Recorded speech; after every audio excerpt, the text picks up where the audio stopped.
اعوذ باللہ من الشیطان الرجیم بسم اللہ الرحمن الرحیم السلام علیکم ورحمۃ اللہ وبرکاتہ۔ شہادت حضرت قاسم رضی اللہ تعالی عنہ۔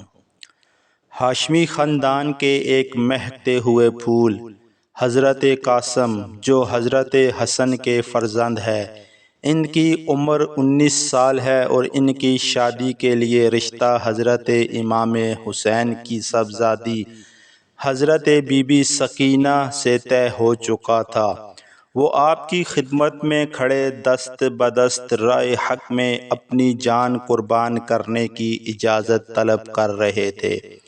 امام حسین رضی اللہ تعالی عنہ نے فرمایا، بیٹا تم میرے بھائی حسن مجتبیٰ کی یادگار ہو، میں کس طرح تمہیں تیروں سے چھنی ہونے اور تلواروں سے کٹنے کی اجازت دے دوں؟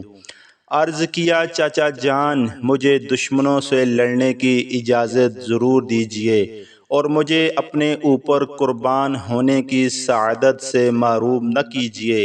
جب حضرت قاسم نے بہت اصرار کیا تو امام پاک نے روتے ہوئے انہیں اپنے سینے سے لگایا اور رخصت کر دیا۔ دشمن کا ایک سپاہی حمید بن مسلم یزیدی لشکر میں تھا۔ اس کا بیان ہے کہ جب حضرت قاسم رضی اللہ تعالی عنہ میدان جنگ میں آئے تو معلوم ہوا کہ جیسے چاند کا ایک ٹکڑا سامنے نمودار ہو گیا۔ آپ کے جسم پر ذرہ بھی نہیں تھی، بلکہ صرف ایک پیراہن پہنے ہوئے شوق شہادت کے جوش میں میدان میں آ گئے اور یزیدی لشکر سے فرمایا، اے دین کے دشمنوں، میں قاسم بن حسن بن علی ہوں، جسے میرے مقابلے میں بھیجنا ہے بھیجو۔ عمر بن سعد نے ملک شام کے ایک نامی گرامی پہلوان ارزق سے کہا، تم اس کے مقابلے میں جاؤ، تو اس نے کہا، میں ہرگز نہیں جا سکتا کہ بچوں سے مقابلے میں جانا ہماری توہین ہے۔ ابن سعد نے کہا کہ تم اسے بچہ نہ جانو، یہ حسن کا بیٹا اور فاتح خیبر کا پوتا ہے، اس کا مقابلہ آسان نہیں ہے۔ اس نے کہا، کچھ بھی ہو میں ایسے بچے کے مقابلے میں نہیں جا سکتا، البتہ یہاں 4 بیٹے موجود ہیں، میں ان میں سے ایک کو بھیج دیتا ہوں، ابھی 1 منٹ میں اس کا سر کاٹ کر لے آئیں گے۔ استغفر اللہ۔ ارزق کا بڑا بیٹا زہر میں بجھی ہوئی قیمتی تلوار چمکاتا ہوا اور بادل کی طرح غراتا ہوا میدان میں آیا اور پہنچتے ہی حضرت قاسم رضی اللہ تعالی عنہ پر وار کیا۔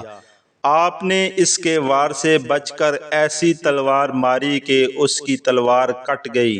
اب ارزق کا دوسرا بیٹا اپنے بھائی کو خاک و خون میں تڑپتا دیکھ کر غصے میں بھرا ہوا سامنے آیا۔ آپ نے پہلے ہی وار میں نیزہ مار کر اسے بھی جہنم میں پہنچا دیا۔ اب تیسرا بھائی غیظ و غضب میں بھرا ہوا آگے بڑھا اور گالیاں بکنے لگا۔ آپ نے فرمایا، ہم گالیوں کا جواب گالیوں سے نہیں دیتے کہ یہ اہل نبوت کی شان کے خلاف ہے، البتہ ہم تجھے تیرے بھائیوں کے پاس ابھی جہنم میں پہنچا دیتے ہیں۔ یہ کہتے ہوئے آپ نے اسے بھی کھیرے کی طرح کاٹ کر 2 ٹکڑے کر دیا۔ اب ارزق کا چوتھا بیٹا شیر کی طرح غراتا ہوا حضرت قاسم پر حملہ آور ہوا۔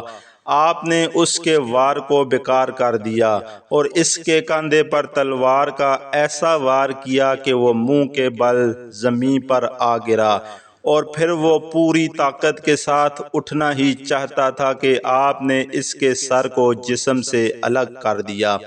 جب ہاشمی بہادر نے چند منٹوں میں ارزق کے 4 بیٹوں کو موت کے گھاٹ اتارا تو اس کے سارے غرور کو خاک میں ملا دیا، تو وہ غصے سے کانپنے لگا اور جن کے مقابلے میں آنا وہ اپنی توہین سمجھتا تھا، اب ان سے لڑنے کے لیے بے قرار ہو گیا۔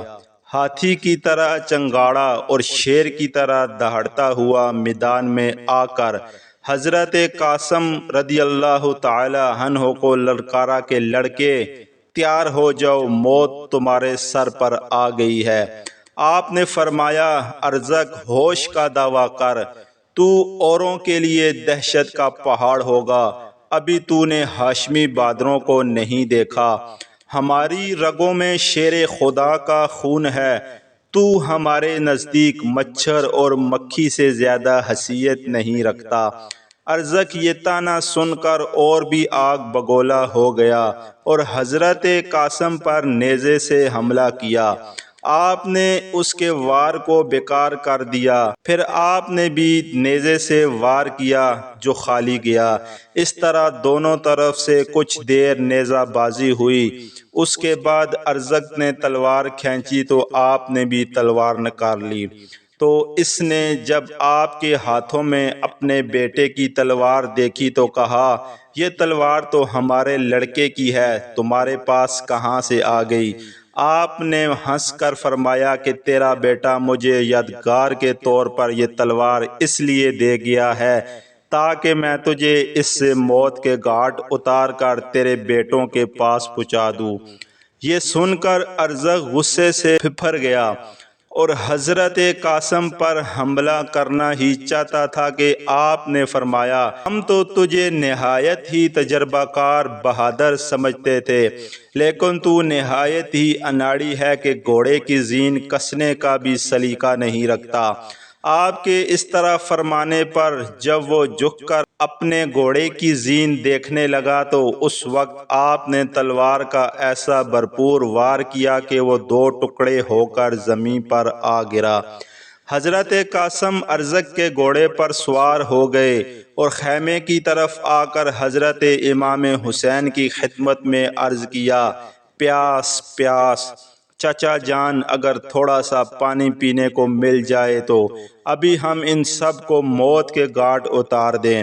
امام عالی مقام علیہ السلام نے فرمایا، بیٹا تھوڑی دیر اور صبر کرو، ان قریب تم نانا جان صلی اللہ علیہ وسلم کے مبارک ہاتھوں سے جام کوثر پی کر سیراب ہو جاؤ گے، اس کے بعد تمہیں کبھی پیاس نہیں ستائے گی۔ حضرت قاسم پھر میدان کی طرف پلٹ پڑے۔ ابن سعد نے کہا، اس نوجوان نے ہمارے کئی نامی گرامی پہلوانوں کو قتل کر دیا، لہذا اس کے مقابلے میں تنہا نہ جاؤ، اسے چاروں طرف سے گھیر کے قتل کر دو۔ دشمنوں نے آپ کو چاروں طرف سے گھیر لیا اور گھمسان کی لڑائی شروع ہو گئی۔ آپ کے جسم پر 27 زخم آئے۔ آخر میں شیف بن سعد نے آپ کے سینے پر ایسا نیزہ مارا کہ آپ گھوڑے سے گر پڑے اور پکارا کہ اے چچا جان میری خبر گیری فرمائیں۔ امام پاک اپنے بھتیجے کی دردناک آواز سن کر دوڑ پڑے، دیکھا کہ جسم نازنین زخموں سے چور ہے۔ آپ نے ان کا سر اپنی گود میں رکھ لیا اور چہرہ انور سے گرد و غبار صاف کرنے لگے۔ اتنے میں حضرت قاسم رضی اللہ تعالی عنہ نے آنکھیں کھول دی اور اپنا سر امام کی گود میں پا کر مسکرائے اور پھر آپ کی روح پرواز کر گئی۔ انا للہ و انا الیہ راجعون۔ راوی کہتا ہے کہ جب امام عالی مقام حضرت قاسم کو اٹھا کر لے جا رہے تھے تو آپ کے پاؤں زمین سے رگڑے جا رہے تھے اور مجھے ابھی بھی ان کے پاؤں زمین پر گھسٹتے ہوئے نظر آتے ہیں۔ میں نے اس لڑکے کے بارے میں پوچھا تو مجھے بتایا گیا کہ یہ قاسم بن حسن بن علی ہیں۔